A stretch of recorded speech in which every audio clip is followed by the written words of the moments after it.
lived on this island for 3,000 years. It is so small that the breaking waves can be heard even from the center of the island. Judith Shalansky's Atlas of Remote Islands, which first appeared in English in 2010, was a timely artistic contribution to perennial political discussions on imagined communities, post-colonialism, militarization of islands, disputed territories, which in turn are imbricated in urgent issues of climate change. Collection of 50 short stories organized by geography following the major oceans of the planet: the Pacific Ocean, the Atlantic, the Indian Ocean, the Southern Ocean, and the Arctic Ocean. Some of the 50 islands are inhabited by humans, while others have merely been visited. Some are considered pristine, while others are suffering under environmental pressures that are often introduced by human activity. Most of the stories are solemn and serious, though a few of the narratives have elements of dark humor.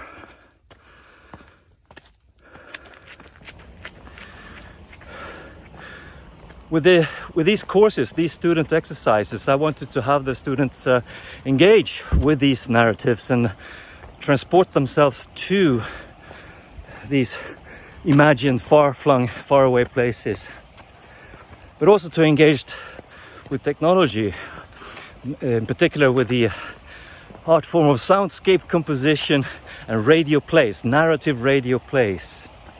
They would take from the students that they engage in speaking, in becoming vocal artists.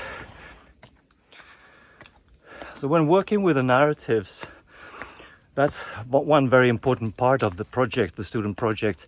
But then it's also the technical side of learning how to deal with microphones, recording equipment, formats, and of course the mixing and editing that they would then do in a digital audio workstation.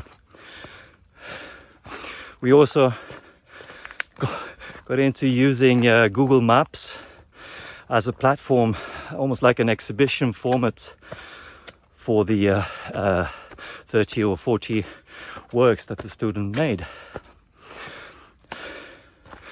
Last but not least, we've come to discuss when using stock audio material, recordings of anything from wind, water, birds, animals, voices, from radio, from TV, etc., in trying to build this sonic environment in which they place their narrative.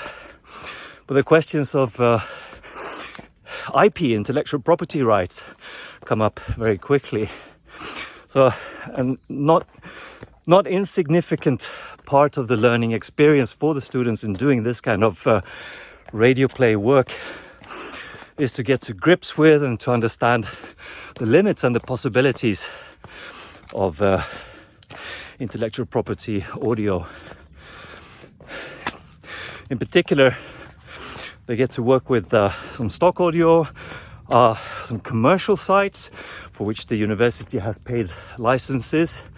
And then there's of course also community sites, including freesound.org, where they might not be so easily available to students, but that's very rich sources of getting material from.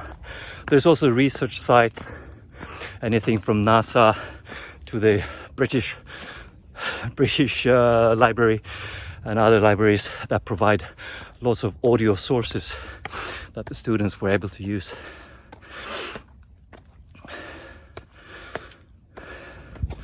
We've come to work with geopolitical issues, such as the Chinese activities of creating artificial islands in the South China Sea, the so-called Nine Dash Line.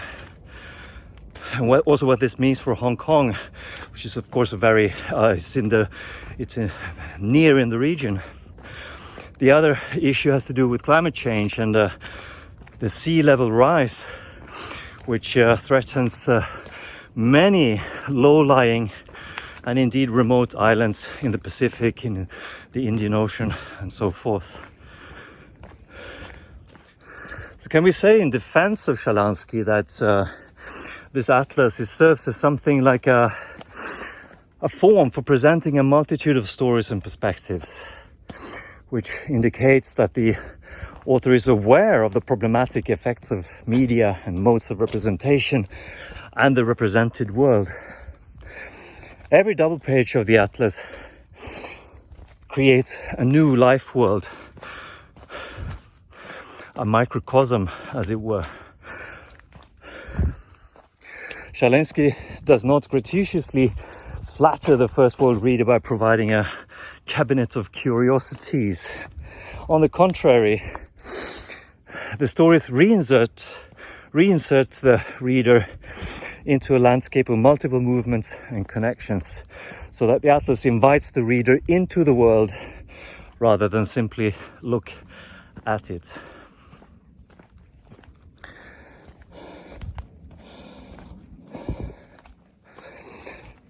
Though the stories provide an impressionistic journey through the world, they don't necessarily constitute an atlas of the Anthropocene.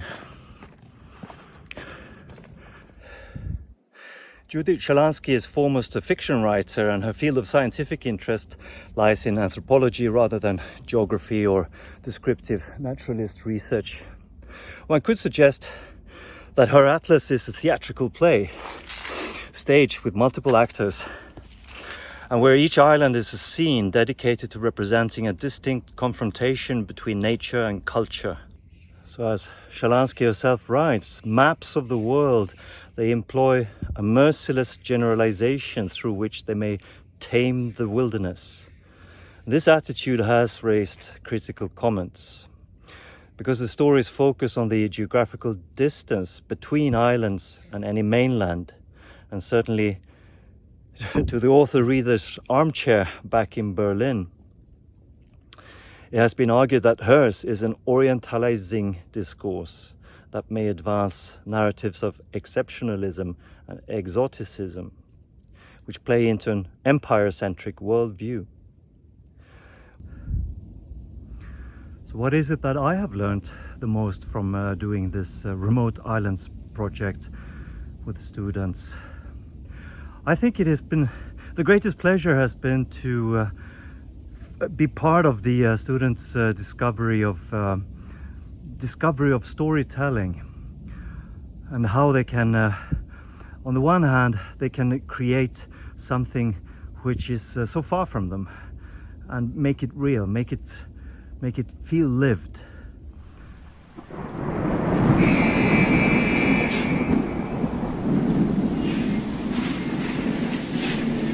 Exile to this paradise is the harshest punishment for a criminal. No one returns from this hell. The prisoners keep their gaze lowered and speak without moving their lips. They work in open cast mines or on the coastal reefs, where they hack limestone away from the walls of coral. Even the hardest work is better than solitary confinement.